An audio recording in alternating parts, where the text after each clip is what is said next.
திருச்சிற்றம்பல கோவியார். இந்த திருச்சிற்றம்பல கோவியார் தில்லையிலே மாணிக்கவாசக பெருமான் அருளி செய்தது.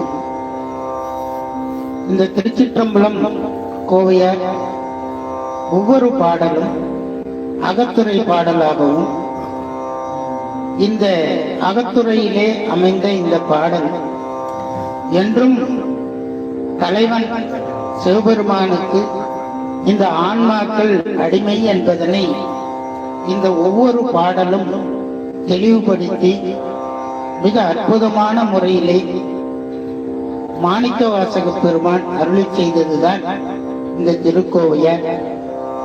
நமக்கு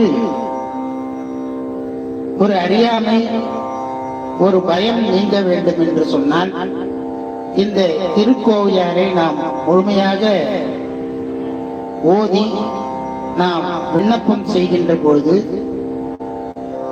நமக்கு அறியாமையும் பயமும் நீங்கி நமக்கு இறைவனுடைய அந்த ஞானமானது கிட்டும் என்று சொல்லப்படுகிறது.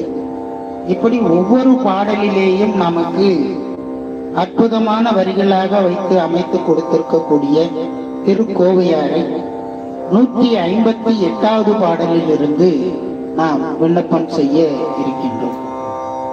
இதுவரை 157 பாடல்கள் நிறைவு செய்த வகையிலே இன்றைய தினம் 158வது பாடலில் இருந்து நாம் விண்ணப்பம் செய்ய இருக்கிறோம்.